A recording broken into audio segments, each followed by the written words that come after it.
Bueno, buenas noches. En primer lugar, agradecer mucho a Gabriel, a los chisperos, a nuestras voces la invitación y felicitarlos, la verdad, por la iniciativa de este contador. Está bueno, como decía Ariel, tener estos instrumentos que nos permiten gráficamente mostrar la gravedad de lo que estamos hablando. Me hace acordar a algunas cosas que se hacían en televisión en otras épocas, de gente, no vamos a nombrar gente que en ese momento estaba del lado correcto, pero que hacía estas cosas que estaban buenas, funcionaban. Yo era chiquito, me acuerdo de los 90, ¿no? Que se mostraban en la tele contadores, de cómo subía la deuda y demás. Obviamente es muy triste que estemos volviendo a hacer eso, pero efectivamente creo que son instrumentos. No sé cuánto aumentó ya la deuda desde que empezó la charla, pero me parece que es importante construir este tipo de herramientas.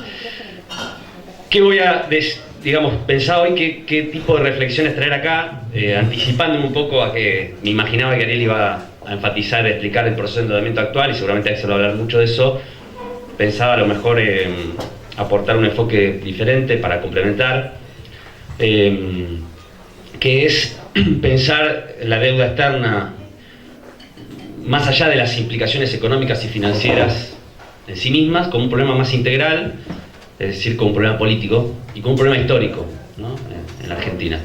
No sé si voy a con esto satisfacer la consigna de no deprimir, pero quizás despierto otra sensación, que es la indignación, ¿no? que creo que viene bien en este momento también un poco, porque la deuda externa, la historia de la deuda externa argentina es la historia económica argentina prácticamente, ¿no? Nosotros somos un país que nació endeudándose, que nació pagando deuda, tomando deuda, y es una manera de mirar la historia de la deuda externa argentina, de mirar la historia económica argentina, ¿no?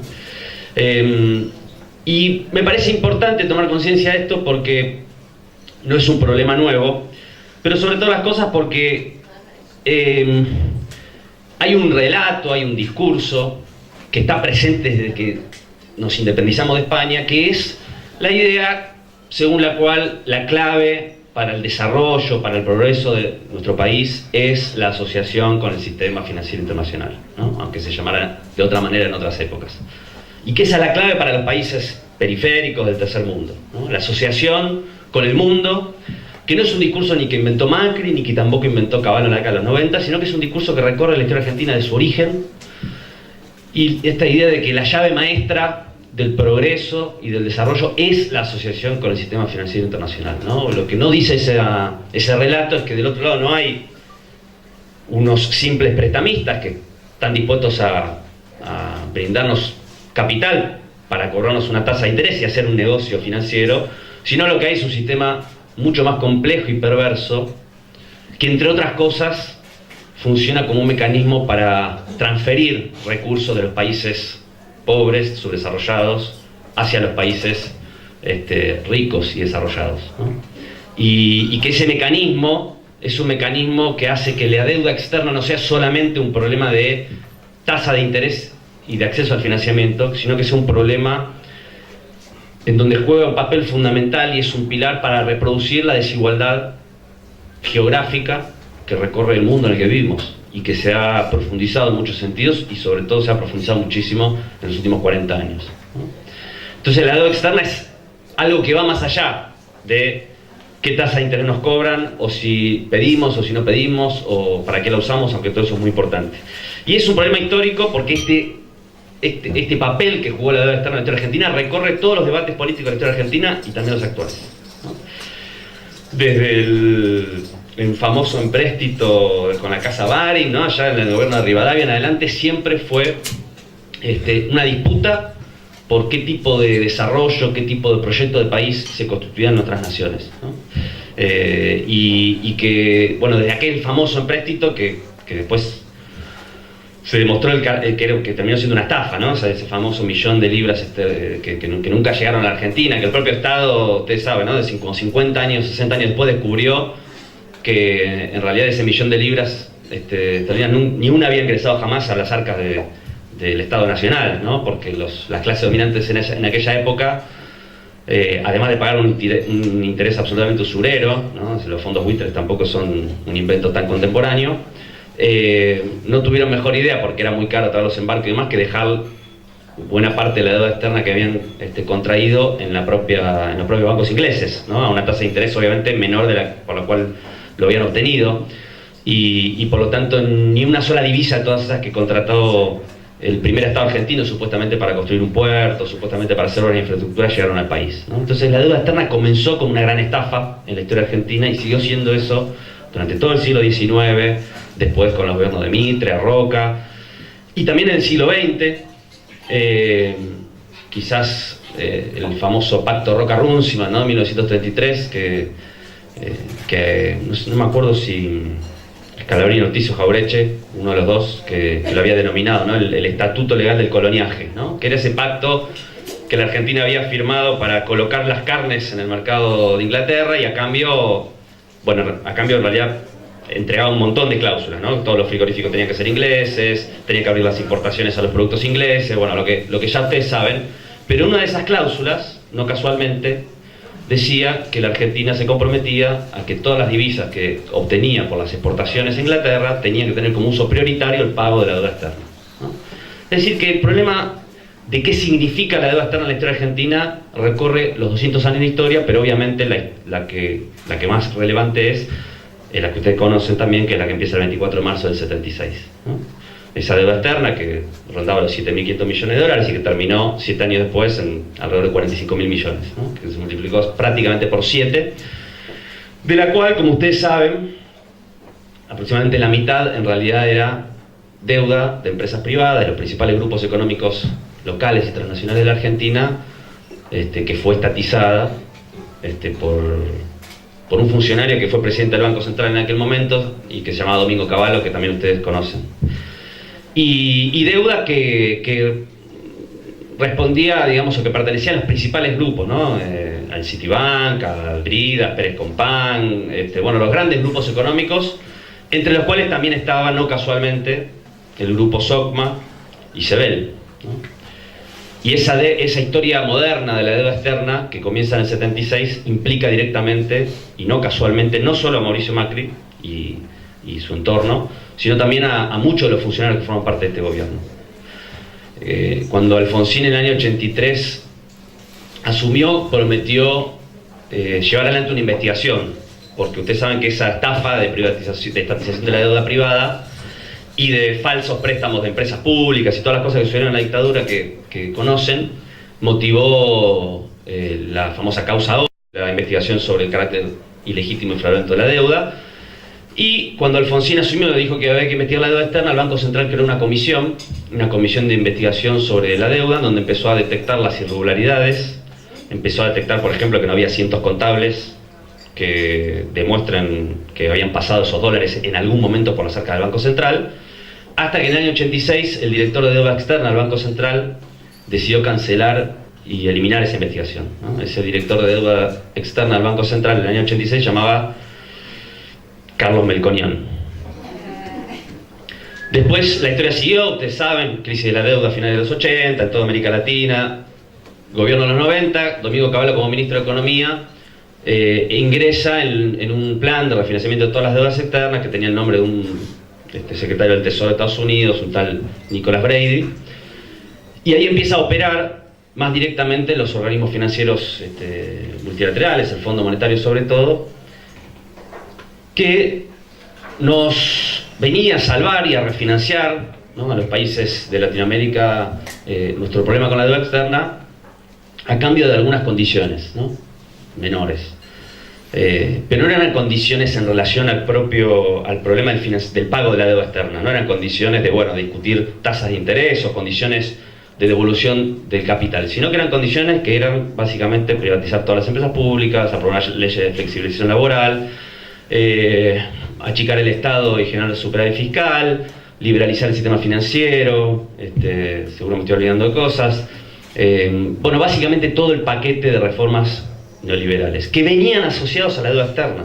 Eran las condiciones, el conjunto de la política económica condicionado a obtener crédito. Y la gran promesa de aquel entonces, yo me acuerdo patente, finales de los 90, era chiquito, pero me empezaba a interesar por la política, y me acuerdo que la gran promesa en aquel entonces era que si la Argentina cumplía, y vaya si cumplió, ¿no?, como con ese mandato, íbamos a acceder a los mercados financieros internacionales, ¿no? Y eso era algo así como la meca, ¿no? La panacea global, porque si ingresábamos a los mercados financieros internacionales, automáticamente íbamos a convertirnos, dejar de ser un país pobre y subdesarrollado y pasar a ser un país como los países ricos, ¿no? Era el contexto donde la gran promesa de acceder a los mercados financieros, al mercado financiero internacional, era la salvación de todo, ¿no? Los aviones se iban a la estratosfera y todo lo que ya ustedes recuerdan y conocen. Bueno, los resultados de esa política ya también lo saben, ¿no? Lo saben en términos de desempleo, desocupación, hambre, miseria, y obviamente no solo que no dejamos de ser un país subdesarrollado y pobre, sino que fuimos un país más pobre y más subdesarrollado. Me acuerdo también, son esas cosas que uno, de aquella época, yo debía tener 17, 18 años, que son esas cosas que uno se le graban cuando uno empieza a tomar un poco de conciencia política. Me acuerdo una tapa del diario Clarín, creo que ya era gobierno de la Rúa, cuyo título era: "Este año la Argentina va a pagar más, en su presupuesto va a pagar más en intereses de deuda que en salarios", ¿no? Era la noticia, no sé cuánto era, el 25% del presupuesto era pago de intereses de deuda. Y me acuerdo el impacto de ver, ¿no? El problema en que la deuda externa se había convertido. Después vino lo que ustedes también ya conocen, creo que primero fue el blindaje con De la Rúa, que era refinanciación de la deuda a cambio de ajuste fiscal, que obviamente también fracasó. Y después, cuando parecía que ya todo se iba al diablo, no tuvieron mejor idea que volver a convocar al famoso Domingo Cavallo, que ya había estatizado la deuda privada en el 82, que había hecho el plan Brady en principio de los 90, para que haga lo que fue el megacanje, acompañado por quien era su viceministro de Economía en ese momento, un tipo que se llamaba, y que se llama, y también deben conocer, Federico Sturzenegger, ¿no? Les cuento todo esto para que veamos que hay nombres, y hay muchos más, que nos permiten pensar que el problema de la deuda externa no es un problema de la impericia o de la actitud dispendiosa de funcionarios de un equipo económico. Ustedes ya saben, en el 2001, 144.000 millones de dólares la deuda externa, terminamos en el default y demás. ¿Por qué? Porque yo creo que lo que hay que discutir de la deuda externa es, primer punto, deuda externa y modelo económico. Yo me acuerdo en finales de los 90 que las movilizaciones populares contra el menemismo en aquel momento tenían como consigna fundamental el rechazo a la deuda externa, ¿no? Era el no al pago de la deuda externa. Bueno, muchos de ustedes habrán participado y recordado la marcha de la resistencia, me acuerdo que organizaban las Madres de Plaza de Mayo, la consigna principal era no al pago de la deuda externa. ¿Y por qué era esa consigna? Porque rechazar la deuda externa era la manera de sintetizar el rechazo al neoliberalismo, ¿no? Más que por ahí decir no a la desocupación, no a la pobreza. La deuda externa era el símbolo de un modelo económico que encerraba un conjunto de problemas, entre los cuales uno era la deuda externa. Pero la deuda externa era quizás lo que en ese momento se veía como el factor simbólico que aglutinaba el rechazo a ese modelo, ¿no? ¿Y por qué digo esto? Porque el proceso de desendeudamiento que vino después, yo creo que más allá de la discusión, que es una discusión sobre las estrategias de negociación, reestructuraciones, que obviamente juegan un papel importante y hay discusiones al respecto sobre si se podía haber hecho otra cosa en el 2005 más, pero más allá de las negociaciones, el aspecto fundamental fue que, a diferencia del periodo anterior, el modelo económico no estaba sustentado en el endeudamiento externo. Que el problema no es, en la década de los 90 y del 76 al 2001, el problema no era solamente el tamaño de la deuda, si tenías una deuda más grande o más chica, sino que el problema es que el modelo económico tenía como pilar que lo hacía para financiar un modelo que en realidad era insostenible, el endeudamiento externo. La deuda externa era la contracara del conjunto del modelo económico. Y por eso a mí me parece que el debate que atraviesa sobre los modelos económicos de la historia argentina, y que está metida la deuda externa ahí, es si construimos modelos económicos que se puedan autosustentar, que sean sustentables en sí mismos o no. Si construimos un modelo económico que sea sustentable en sí mismo, podemos discutir si nos conviene endeudarnos para hacer una inversión determinada, una obra determinada, y no hay ningún problema. Pero una cosa es discutir la deuda externa en función de una necesidad que puede ser hasta beneficiosa para el país, y otra cosa es un modelo económico que sin deuda externa se cae. Y en donde la deuda externa no es un aditamento, no es una variable más, sino que la deuda externa es la variable fundamental que sostiene ese modelo económico. Y eso pasó en la Argentina de la década de los 90, y eso puede pasar nuevamente en la Argentina de Macri. Y el segundo punto creo que es la deuda externa como un problema de soberanía también, ¿no? Acá en la Argentina, bueno, lo vivimos en carne propia, ¿no? Ese problema con el conflicto, bueno, que a Axel mismo le tocó protagonizar cuando fue el fallo, cuando quedó firme el fallo Griesa y que todos conocen. Pero más allá de ese episodio en particular, que quizás lo refleja mejor que ningún otro, la deuda externa siempre fue un problema de soberanía nacional, ¿no? Porque lo que decía antes en relación a los 90, la deuda externa siempre viene condicionada, ¿no? Incluso cuando, no como ahora, viene el Fondo Monetario Internacional y te da un paquete de recetas y te dice tenés que hacer esto y esto y esto. Porque el sistema por ahí se ha vuelto un poco más impersonal, entonces ahora están las calificadoras de riesgo y un montón de herramientas que a veces no está el señor malo del Fondo Monetario necesariamente. Pero la deuda externa implica, para ingresar en las reglas del sistema financiero internacional, de la globalización neoliberal que todavía está vigente en el mundo, implica ceder el derecho a tomar decisiones de política económica de manera autónoma, que pueden no ser del agrado o pueden no ser de parte del acervo de lo que hoy el sistema económico hegemónico a nivel global plantea, ¿no? Y la deuda externa es un mecanismo de sometimiento también y de condicionamiento de la soberanía de los países, ¿no? Y como decía antes, un mecanismo también de transferencia de recursos. Por eso yo creo que Macri no se endeuda solamente porque necesita la plata. No sé si necesita la plata, de hecho. O sea, está este discurso, es verdad, ¿no?, de que la deuda externa es para evitar el ajuste,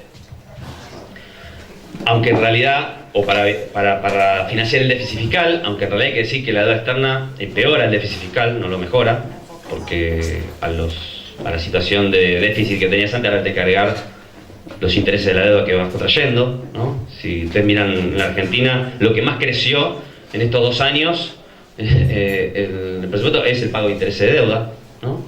Entonces, como decía Ariel, está bien, te puede permitir circunstancialmente, si no quieres usar otras herramientas, no ajustar, pero cuando hagas el ajuste va a ser más grande, porque además vas a tener que pagar los intereses de la deuda, y por lo tanto el ajuste sobre la educación, la salud y demás va a ser todavía más grande. Es decir, que la idea de que la deuda es para evitar el ajuste, o la idea es para financiar una política que no es de ajuste, obviamente no es así. Pero yo creo que la razón principal de esta voracidad, ¿no?, de este récord mundial de endeudamiento externo, además del dinero, es el mensaje que el gobierno nacional le quiere transmitir al mundo, y que es un mensaje de sometimiento, y que es un mensaje de un gobierno que está dispuesto, como pasó en otro momento de la historia argentina y como está pasando acá nomás en Brasil, rematar y entregar la soberanía nacional a cambio del modelo económico que quieren imponer. Y por último, creo que la deuda externa es un tema que nos permite dar una discusión de fondo, que tiene que ver con los modelos económicos, que tiene que ver con la soberanía, y que en definitiva es el modelo que se resume, la discusión que se resume en cuáles son las causas de su desarrollo de nuestros países, ¿no? Yo decía antes que la deuda externa recorre los 200 años, ¿no?, y que siempre estuvo este discurso de que la clave para el desarrollo del país es la asociación con el sistema financiero internacional, ¿no?, que iba cambiando de nombre de países, primero Inglaterra, después fue Estados Unidos, pero que siempre la idea de que la clave para nuestros países es imitar el camino de los países ricos, y que si no somos todavía un país desarrollado es porque no hemos imitado lo suficiente todavía el camino de los países ricos, o porque no nos hemos asociado lo suficiente, cuando creo que la gran batalla política que tenemos es demostrar, y la historia argentina lo muestra así, que el problema de la Argentina no es haber copiado poco o haberse asociado tardíamente a los intereses de los países ricos, sino que por el contrario, que el problema de la Argentina es haberse asociado tempranamente y haberse asociado e imitado demasiado el camino que nos proponían o que nos dijeron siempre los países ricos que teníamos que llevar adelante para ser como ellos, ¿no?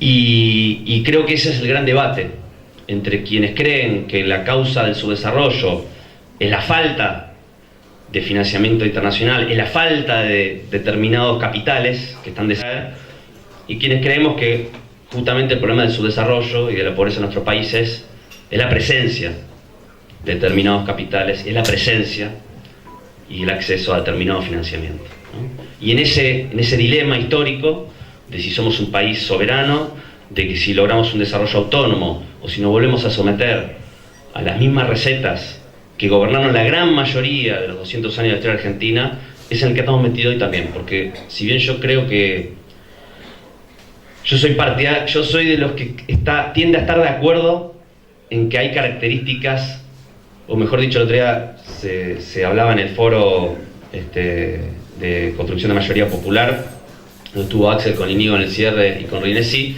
Yo soy de la idea de que enfrentamos un desafío que tiene aspectos novedosos.